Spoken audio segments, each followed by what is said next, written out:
Muy bien, ya estamos con nuestro entrevistado, como les habíamos anunciado, estamos recibiendo a Fernando Amado y a Fernando Schiavoni. Están los Fernandos de la 9, los Fernandos de UNIR, los Fernandos del vallismo dentro del Frente Amplio. Más presentación capaz que no les puedo hacer. No habíamos arreglado nada. No, esto fue espontáneo mío. Buen día, ¿cómo andan? ¿Cómo andan? ¿Cómo Encantado de estar por acá con mi tocayo. Buenos días, saludo para toda la audiencia y para el personal. Bueno, vamos a ir de lleno porque estamos con poco tiempo, pero quiero arrancar con esto, ¿no? Porque resumirle a la gente todo lo que ha pasado en estos días es muy largo. Capaz que con un poco de contraste le entramos un poquito más. Dale. ¿Cómo explica UNIR, cómo explica la lista 9, Fernando Amado y Fernando Schiavoni? Les traslado la pregunta a los dos. La popularidad del presidente de la República en contraste con estos hechos que se han conocido en las últimas horas. Es un fenómeno recontra interesante desde el punto de vista del análisis político. Vos sos muy analista en ese sentido. Y bueno, vengo de la academia en ese sentido, vengo de la ciencia política, soy licenciado en ciencia política y después me ha interesado mucho sobre todo analizar fenómenos políticos y sociales a través de libros, ¿no? Es decir, pero más allá de eso, obviamente, digamos, mi condición 24/7, 365 días del año pensando en política y viviendo la política y transpirando política hace que... Y reflexionando, porque a nosotros una cosa que nos gusta mucho también es reflexionar, o sea, le escapamos al griterío, ¿no? Creo que es una construcción que es bien conocida, la nuestra, la de UNIR, de tratar de ponerle pienso, digamos, a los planteos políticos. Y yo creo que hay una realidad que tiene que ver con, objetivamente, Luis Lacalle Pou, en un momento de recambio generacional en el sistema político, en términos generales, de todos los partidos, de renovación, digamos, de final de grandes caudillos, ¿no? Que se retiran o que han fallecido, etc. Es el que ha logrado, digamos, despegarse desde el punto de vista del liderazgo. Una cosa es ser candidato a presidente y otra cosa es ser líder, ¿no? En el caso de Lacalle Pou es innegable que se transformó en un líder, que es mucho más que un candidato a presidente. Puede ser candidato a presidente y no ser líder, claro, ¿no? Claro. Entonces, creo que eso es lo que explica, y la buena administración, fundamentalmente, de ese liderazgo caudillesco, digamos, pero moderno, ¿no? Desde el punto de vista comunicacional. Yo creo que la clave de haber estado permanentemente generando eventos, episodios en este mundo de la última noticia, el último momento, del consumo permanente de la noticia que no tiene que ver con lo político, sino que tiene que ver con lo personal, que tiene que ver con la indumentaria, el deporte, si se separó, si no se separó, claro. Así, todo eso. Marketing.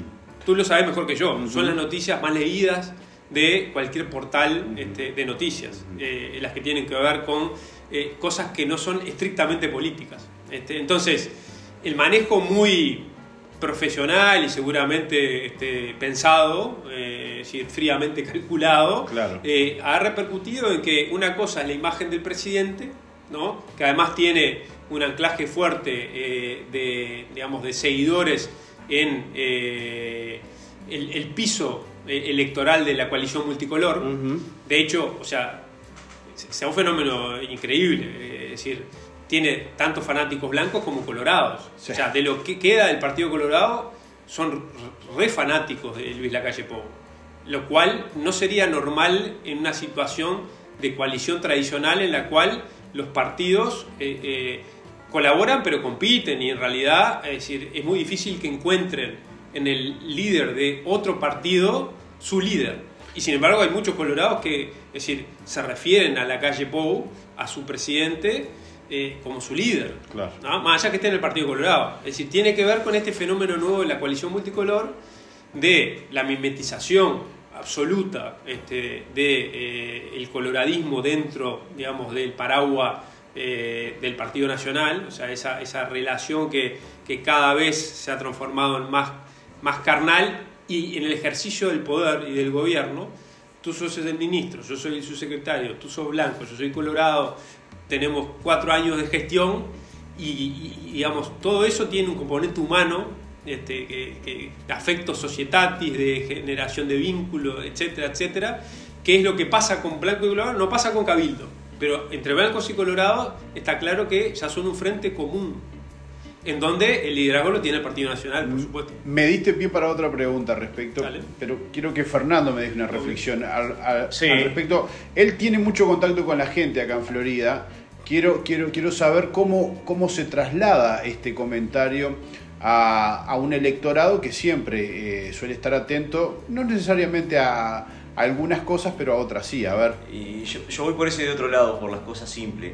A ver. Yo he estado en situaciones, en inauguraciones cerca de él, y se saca foto con uno, con otro, y le da la carta y el beso y esto. Entonces es muy cordial. O sea, es una actitud muy buena, ¿verdad? Como presidente. Muy cercano a la gente. Está bien. Y eso no lleva, y ahí va la pregunta, a que se tenga que repensar la estrategia.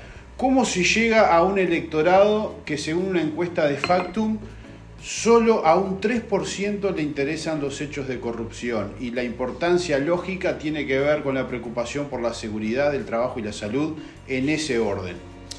Sí, ahí, digamos, hay algo que vos decís que me parece interesante como para también puntualizar, que es, paradójicamente, es verdad lo que vos decís respecto a los números, ¿no? Yo no hice la encuesta. Y al poco interés, o a veces...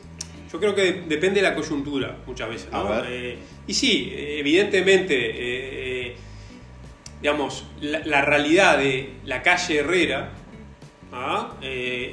habiendo liderado un gobierno, el único gobierno blanco con presidente blanco, desde el punto de vista, pues hubo colegiados, ¿no? Pero digo, del presidente, del siglo XX, tuvo marcado por una cantidad de hechos muy fuertes, de corrupción y de otras cosas, pero de corrupción fundamentalmente, que yo creo que signó su imposibilidad de poder, por ejemplo, volver a ser presidente. Claro. ¿No? Es decir, no fue gratis. Claro. Quizás no fue absolutamente radical para que Luis Alberto Lacalle Herrera no siguiera siendo un líder dentro del Partido Nacional, no siguiera siendo precandidato, candidato, perdió una interna, ganó la otra, llegó al balotaje con Mujica. Ahora, había una realidad de que había como alcanzado un techo, es decir, había un techo del cual no pasaba. Pero a él sí lo golpearon los casos de corrupción. Sí. Pero a este gobierno parece que no tanto. Y hay que darle tiempo al tiempo. A ver. Y sí, esto está recién en pañales, van a seguir habiendo derivaciones, ¿verdad? Y hay otro problema mayor, por lo menos que yo lo aprecio, que es la entrega del puerto por 50 años. Eso sí le duele al país. Esto es un hecho de corrupción, se va a demostrar, pero no le duele al país. En lo económico, es algo que pasó. Pero sí, la entrega del puerto creo que es algo muy importante, y seguir a los senadores y Pero, por ahí viene la mano. Pero, el tiempo va a decir. Bien, pero yo voy a la panadería y no están hablando de eso. Están hablando sí de que me robaron la moto, de que el salario no me da para comprar todo lo que quiero llevar. ¿Se entiende por dónde va la pregunta? Sí, ahí está bien clarito lo que decís, porque y tiene que ver con lo del principio, que planteaste, por un lado, digamos, la aprobación del presidente o la simpatía con el presidente, etcétera. Claro. Y después, digamos, la realidad de la opinión de la gente frente a la gestión de gobierno. Es lo que pasa en la panadería. O sea, es decir, tener un presidente macanudo, ¿no? Para una gran parte de la población, que genera ese tipo de guarismos y de apoyo, de simpatía, no quiere decir que lo vayan a votar, simpatía. Tampoco quiere decir, claro, no. Pero, por otro lado, es decir, si vamos a los bifes de lo que tendría que traducirse la acción de esa persona que está al mando del país y que además, digamos, previo a la elección, como cualquier partido, como cualquier candidato, es decir, proyectó lo que era su sueño de país y prometió lo que iba a generar si llegaba a ser gobierno, obviamente, es decir, no solo ha fracasado en casi todas las áreas neurálgicas que planteó previamente a asumir, y lo que maneja para tratar de zafar de esa situación comunicacionalmente son elementos taquilleros. O sea, y está bueno que haya un hospital de Cerro, ni hablar, obvio,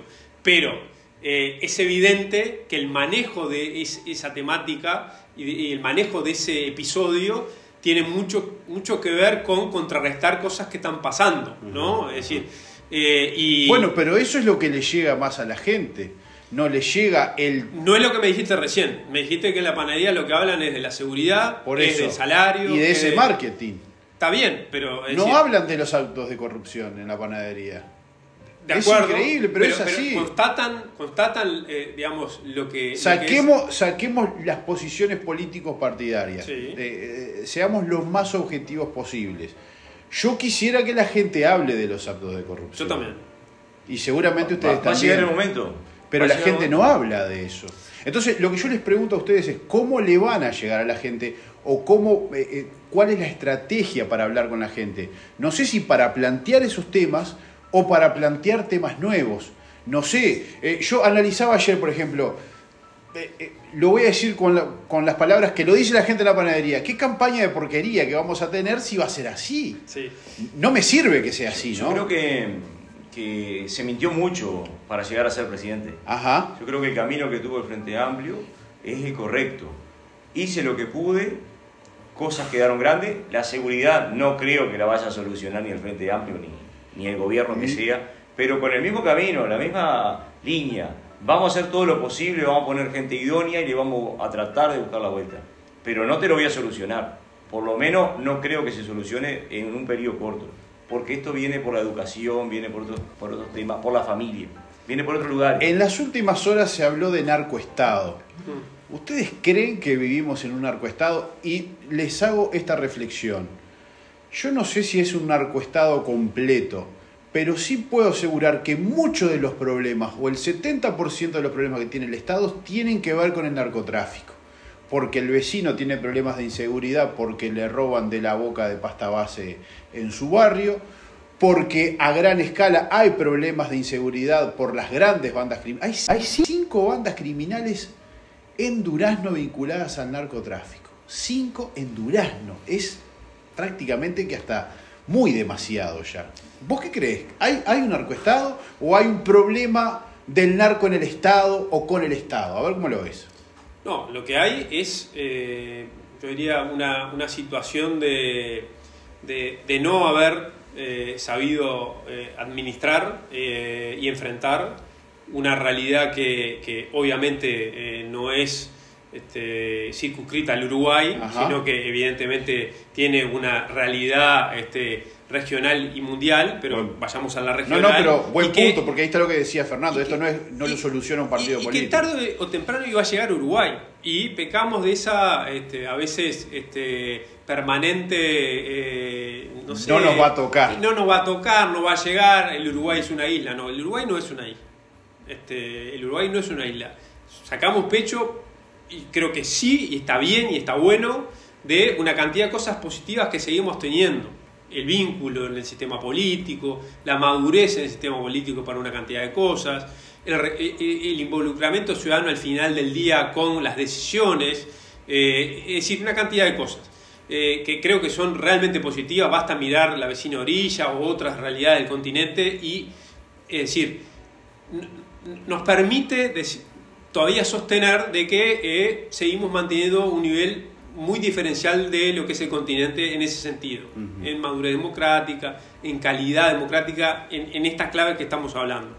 Ahora, eso es una cosa que a mí tampoco me resulta satisfactoria del todo, porque no me gusta compararme con los peores de la clase. Es decir, no me interesa. Yo aspiro a... Claro, me interesa estar bien acá en la vuelta, porque... Es decir, por lo menos aspiro a compararme conmigo mismo. O sea, con el Uruguay hace X años... y mejoré de ayer a hoy, por lo menos. Exactamente. Entonces, hay cosas que por suerte se mantienen, en ese tipo de tradiciones que me parecen importantes. que hay que cuidarlas. Sí. Yo tengo 41 años y hay una cosa que, y esto no es ni a palos, o sea, no lo tomes y no lo tomen como una linealidad, pero las cosas se valoran muchísimo cuando se pierden. Y la democracia es algo que se construye todos los días, ¿no? La libertad no la valorás hasta que la perdés. Entonces, la política... Vamos a traducirle esto a la gente que dijiste recién. ¿Estuvo bien entonces el Frente Amplio en no ir a un juicio político contra el presidente por todo lo que ha pasado, para cuidar en pro de la democracia? No, a ver, no dije no en el sentido de que no estuvo bien. Digo, el razonamiento va por este lado, va por el lado de que no tiene que transformarse los partidos políticos en aras de esa chapa, sí, ¿no? En, digamos, fachadas, ¿ah? Que para mantener la fachada hacemos cualquier cosa. Todo vale. Eso no es así. No vale eso no. Uh-huh.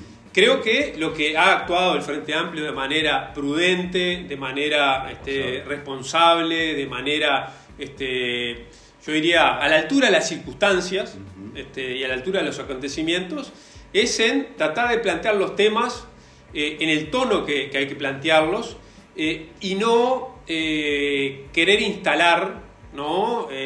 Una situación, llamémosle, caótica, y de alguna manera artificialmente generar una situación de crisis institucional absolutamente inarreglable, uh-huh, y por ende, bueno, vamos al juicio político, elecciones a fin de año, ¿no? Digo, eso claro, porque ese hubiese sido el camino, pero... Claro, pero digo, creo que hay una madurez. Creo que hay una madurez que tiene que ver con esto que yo decía antes, claro, de decir, a ver, o sea, no se juega con el sistema, uh-huh, no se juega con la democracia, porque sabemos lo frágil que es a la hora de machucarla, y a veces los partidos políticos, por suerte en Uruguay la mayoría de las veces no ha sido así, porque el Frente Amplio tampoco fue así en la crisis del 2002, uh-huh, y es bueno recordarlo. O sea, yo no estaba en el Partido Colorado, empezando con mi militancia juvenil, con 20 años, y el Frente Amplio, digamos, actuó con firmeza, es decir, diciendo una cantidad de cosas muy fuertes en aquel momento, sí, claro, pero, es decir, era un momento que si se quería incendiar la paredera, se incendiaba y prendía rápido, ¿no? Y sin embargo actuó con la responsabilidad institucional en aquel momento también. Entonces, creo que hay en nuestros partidos reflejos de ese tipo.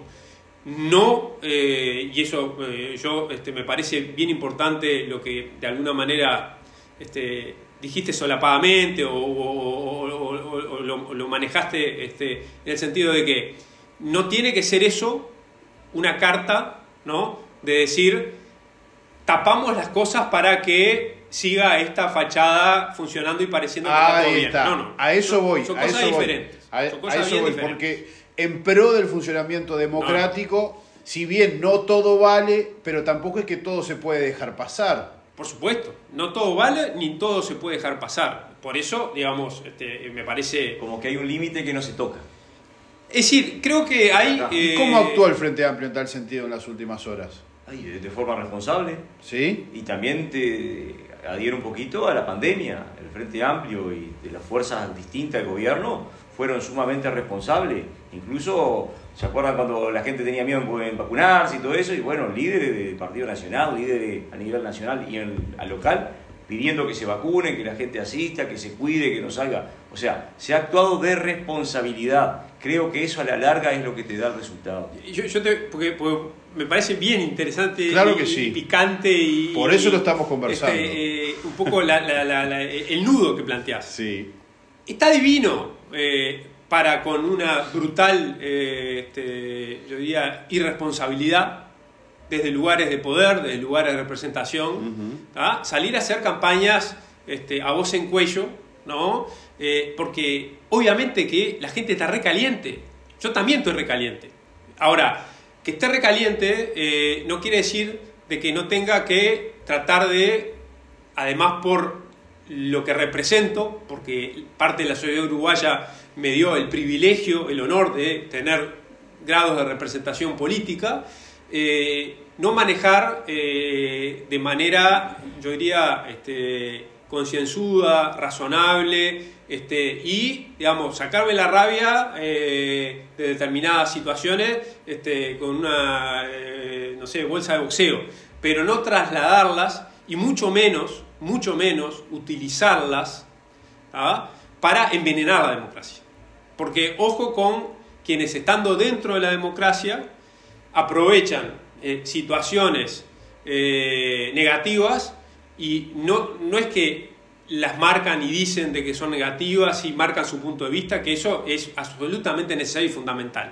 Yo creo que el mayor radicalismo que puede tener, y radicalismo en el sentido bayista, que para nosotros es muy importante, claro, de cambiar las cosas, de cambio permanente, de buscar y mitigar las injusticias permanentemente, que es, digamos, una utopía porque se generan todo el tiempo y nunca acaban y nunca van a acabar, es también tener esa radicalidad de la responsabilidad, ¿no? Es decir, lo más fácil es intoxicar la discusión política, ¿no? Desde un lugar cómodo y decir, bueno, hacer una campaña, como muchas veces se hacen lamentablemente, o campañas del miedo, o campañas de la descalificación, de la calumnia, de una cantidad de cosas. No, es decir, vamos a manejar situaciones complejas con la responsabilidad que hay que manejarlas, sin dejar de decir las cosas, ¿no? Y teniendo muy claro, ¿no?, que, es decir, no se trata de ser blandos, sino que te diría que el coraje en estos momentos yo lo mediría mucho más por la prudencia que por la irresponsabilidad de salir a decir cualquier barbaridad. Bien, ahí salió. Hay que, tal vez podríamos resumir, hay que tener cuidado con cómo descargamos la rabia. Vallismo en esta gestión de la coalición. No hubo vallismo, hubo poco vallismo, al menos hubo algo de vallismo. Porque mucho, obviamente, que no se puede decir que hubo, si uno pasa raya, que nadie se enoje, pero comparando los ideales vallistas con lo que ha pasado. Pero quiero que me califiquen ustedes, que han estado observando con atención desde una perspectiva vallista, ¿verdad? Yo te digo algunas nacionales, si querés vos le das en lo departamental. Claro, sí, bueno, ahí está. Medio rápido. O sea, bien. El vallismo es transformación. El vallismo es transformación, pero es decir, eso puede ir para cualquier lado, ¿no? Sí. Es decir, es transformación vinculado a generar con mucha claridad conceptual, teniendo en cuenta que el Estado es la válvula, es el amortiguador de las desigualdades, es la herramienta que tenemos en una sociedad, en una democracia, para intentar generar políticas públicas que, digamos, generen principios de igualdad de partida de los ciudadanos y las ciudadanas, que por definición nacemos en situaciones diferentes, sí, claro. Entonces hay privilegiados y gente que nace en situaciones absolutamente muy desprotegidas. Muy desprotegida. Bueno, el Estado es el único que puede llegar, eso no lo va a hacer ningún banco privado, no lo va a hacer ninguna ONG internacional, podrán ayudar, pero de manera sistemática, estructural y que pueda proyectarse para 30, 40 años es a través de la política, de las ideas y del Estado. ¿Y hubo o eso, no hubo? En este quinquenio no hubo nada. Nada decís. De eso no hubo nada. Nada o sea, que marque esa transformación de acá a lo 30, 40 años. Lo único que hubo en este gobierno fue administración de la realidad, que en algún sentido uno lo puede entender, la parte del COVID, porque es una realidad no prevista. Entonces, administrar la realidad, es cierto que se administró la realidad de una manera. Seguramente si hubiera habido vallismo se hubiera administrado de otra, es decir, se hubiera administrado con una contemplación muchísimo mayor en el apoyo y el respaldo, sobre todo a las pequeñas y medianas empresas, a los productores rurales chicos, es decir, a una cantidad de gente que, es decir, como el Uruguay felizmente tiene impregnado el vallismo, hasta incluso en su armado institucional, es muy difícil desmantelar de un día para el otro, ¿no? Aunque venga el herrerista más herrerista, una estructura, digamos, tan amplia, yo diría, de red, de protección en términos generales, que felizmente el Uruguay mantiene y que no es mérito de este gobierno, o sea, es simplemente que se administró y se mantuvo lo que había. Ahora, no hubo una política agresiva en ese sentido, en el sentido positivo, ¿no? De protección y de auxilio, ¿no? A los sectores más postergados. Y con eso que ilustraste, cambio un poquito la pregunta. ¿Se perdió entonces en vallismo ¿Se perdieron elementos vallistas durante esta gestión? Pero ¿cómo no se van a perder elementos vallistas? De todo tipo y color. O sea, dame ejemplos para la gente, para que la gente lo entienda. Ni hablar, y servicio público. La numérica que se generó a nivel de Antel, los números van a dar negativo, ya están dando negativo. Se perdió clientes de Antel, se le dio la posibilidad a las otras compañías a generar clientes. OCE nomás, con la empresa que quiere hacer en San José. O se la puede hacer con recursos propios, con dinero, préstamos internacionales que ya lo tiene otorgado, a un valor mucho menor de lo que se va a generar con una empresa privada. Claros ejemplos. ¿Se mantuvo la negociación colectiva? Sí, se mantuvo. ¿Quién iba a sacar la negociación colectiva? O sea, era un salto muy grande, ¿no? Además, todos habían prometido antes en la elección de que nadie iba a tocar la negociación colectiva, ¿no? O sea, ahora, ¿a vos te parece que lo laudado entre empresarios y el ministro Mieres con respecto a los trabajadores rurales de 0,23 y 0,24 para el año 2024 y 2025 es algo, yo diría, es algo que no pueda no tomarse como una tomadura de pelo? 0,23 y 0,24 en el laudo de los trabajadores rurales para el año que viene y el siguiente. Entonces, es decir, ahí, ¿dónde está el vallismo? No está. Es decir, en el ministerio donde tendría que haber estado el vallismo también, ¿no? Fundamentalmente, en donde tiene que ver con la negociación colectiva, con la capacidad de recuperación salarial, es decir, nos hicieron aquel truco de magia en el que se quiso decir de que se había acordado ir recuperando salarialmente, cuando en realidad no era otra cosa que recuperar el índice salarial del 2019, ¿no? Es decir, cuando lo que se supone es que tiene que ir creciendo, digamos, la posibilidad de acceder a mejor salario el trabajador. Entonces, estamos frente a una realidad notoriamente digamos, de retracción desde el punto de vista de las concepciones y de las políticas vallistas del viejo Valle de Ordóñez, ¿no? Porque también está el vallismo de Jorge Valle. Yo creo que esto está bastante cercano, bastante próximo, y es bastante natural, porque el Partido Colorado hoy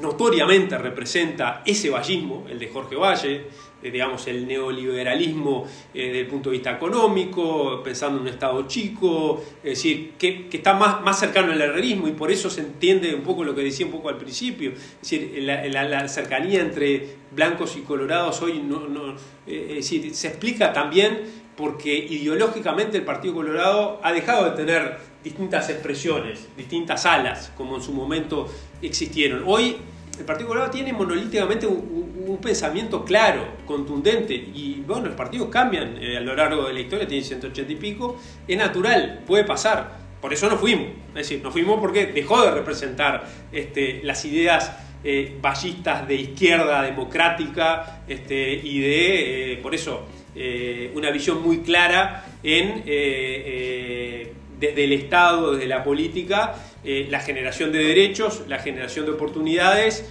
de igualdad de oportunidades desde el pie, y sobre todo el abatimiento de los privilegios, ¿no? Es decir, siempre estamos en situaciones de privilegio y de no privilegio. Bueno, es decir, abatirlas de privilegio para tratar, obviamente desde el Estado, generar posibilidades a quienes, por una razón u otra, están más desprotegidos. Voy cerrando porque estoy con poco tiempo. Quiero que me cuenten qué es lo que va a proponer UNIR para un eventual nuevo gobierno del Frente Amplio, si es que así ocurre. Hoy alguien me preguntó quién iba a estar en el programa y yo dije Fernando Amado y me dijeron el del cuadrito de Valle. Téngalo en cuenta porque sí. Las imágenes generan cosas. Son símbolos. En los símbolos. Ahí está el cuadrito de Valle. Pero en ese sentido, ¿qué es lo que propone UNIR para un eventual próximo periodo?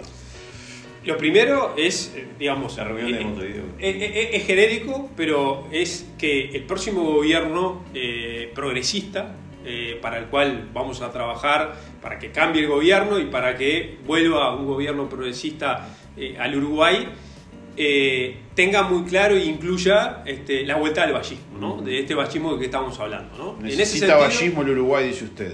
Es que si vos haces el ejercicio de pensar el Uruguay sin vallismo, y te invito a hacerlo en algún momento del día de hoy. Tengo o en la una semana, vallista en casa, lo haré con ella. Hacela. Le voy a mostrar la Imagínate el Uruguay sin vallismo, si no hubiese existido.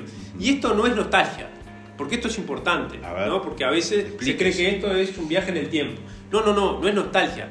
Es la esencia de esas mismas ideas, la esencia de esas mismas ideas que a principios del siglo XX pensaron en generar una sociedad con una gran clase media, con disminuidas porciones de la sociedad empobrecidas y enriquecidas, en esa generación de posibilidad de ascenso social, de ascenso económico, de vivir la vida. Y ahí está todo lo que tiene que ver con la ley de 8 horas, que sin duda estamos convencidos que tiene que ser y tiene que cambiarse porque pasaron 100 años, ¿no? Es decir, a una ley de 6 horas. Evolucionar. Pero más allá del tema concreto de la ley de 6 horas, atrás de todo eso están los conceptos radicales, fundamentales de que la vida está para vivirla y no está solo para producir, ¿no? Y dentro de ese concepto está, en las 8 horas eran 8 horas para descansar,